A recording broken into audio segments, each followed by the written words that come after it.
अच्छे लोगों के साथ हमेशा बुरा क्यों होता है? गीता में श्री कृष्ण ने दिया है अर्जुन को इसका जवाब। अच्छे लोगों के साथ हमेशा बुरा क्यों होता है? दोस्तों, कहानी अच्छी लगी तो वीडियो को लाइक, शेयर और चैनल को सब्सक्राइब करना बिल्कुल न भूले। कमेंट में जय श्री कृष्णा जरूर लिखिएगा। वहीं जो लोग बुरे कर्म करते हैं और अज्ञान की राह पर होते हैं वो खुशहाल दिखते हैं।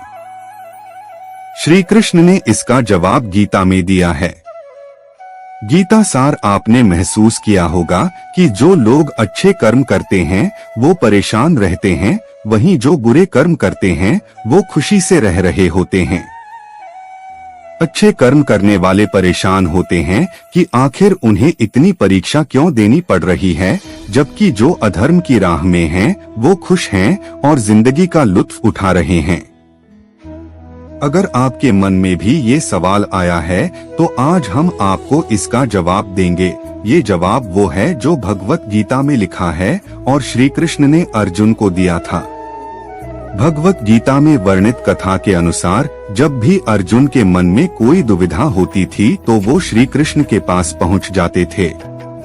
एक बार की बात है, अर्जुन भगवान श्री कृष्ण के समीप आकर कहा कि वो दुविधा में हैं और इसका जवाब वो श्री कृष्ण से चाहते हैं। श्री कृष्ण ने पूछा कि क्या सवाल है? अर्जुन ने कहा, मुझे ये जानना है कि अच्छे लोगों के साथ हमेशा बुरा ही क्यों होता है, वहीं बुरे लोग खुशहाल दिखते हैं। अर्जुन के मुंह से ऐसी बातें सुनकर श्री कृष्ण मुस्कुराए और कहा, मनुष्य जैसा सोचता है और महसूस करता है वैसा कुछ नहीं होता है, बल्कि अज्ञानता की वजह से वो सच्चाई नहीं समझ पाता है।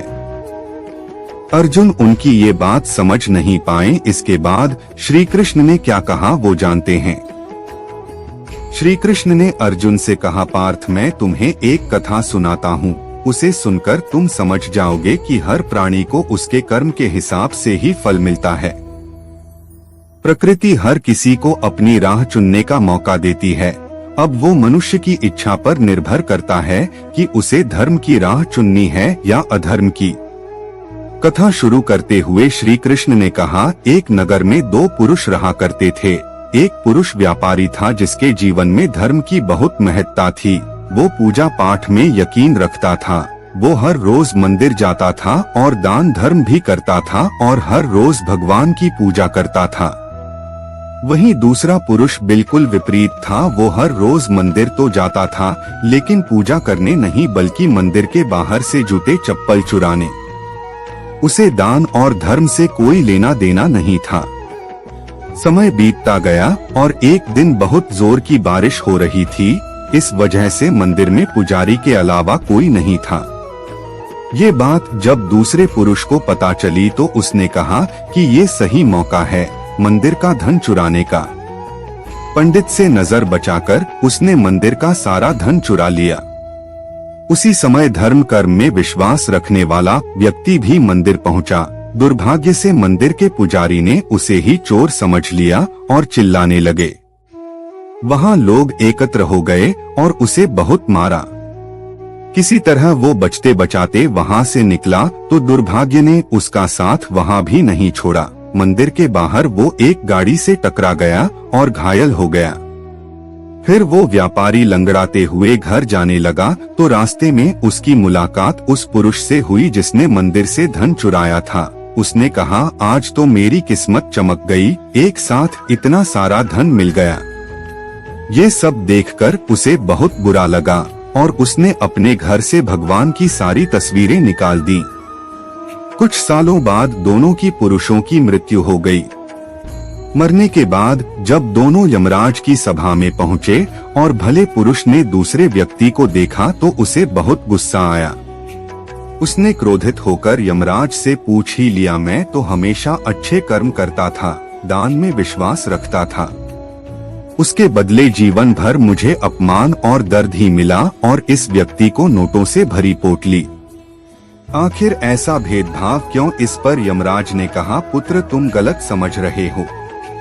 जिस दिन तुम्हारी गाड़ी से टक्कर हुई थी वो दिन तुम्हारे जीवन का आखिरी दिन था, परंतु तुम्हारे अच्छे कर्मों की वजह से तुम्हारी मौत सिर्फ एक छोटी से चोट में बदल गई। तुम इस दुष्ट व्यक्ति के बारे में जानना चाहते हो। दरअसल इसके भाग्य में राजयोग था, मगर इसके कुकर्मों और अधर्म की वजह से वो सिर्फ एक छोटी सी धन की पोटली में बदल गया। कथा सुनाने के बाद श्री कृष्ण अर्जुन से कहते हैं, पार्थ, क्या अब तुम्हें तुम्हारे सवाल का जवाब मिल गया? ऐसा सोचना कि भगवान तुम्हारे कर्मों को नजरअंदाज कर रहे हैं, ये बिल्कुल भी सत्य नहीं है। भगवान हमें कब क्या किस रूप में दे रहा है, मनुष्य को समझ में नहीं आता है। मगर आप अच्छे कर्म करते रहें तो भगवान की कृपा हमेशा बनी रहती है। इसलिए अपने अच्छे कर्मों को बदलना नहीं चाहिए, क्योंकि उसका फल हमें इसी जीवन में मिलता है। इसलिए मनुष्य का फर्ज है कि वो हमेशा अच्छे कर्म करते रहें, क्योंकि श्री कृष्ण ने गीता में भी बताया है कि किसी के द्वारा किया गया कर्म बेकार नहीं जाता है, चाहे वो अच्छा हो या बुरा।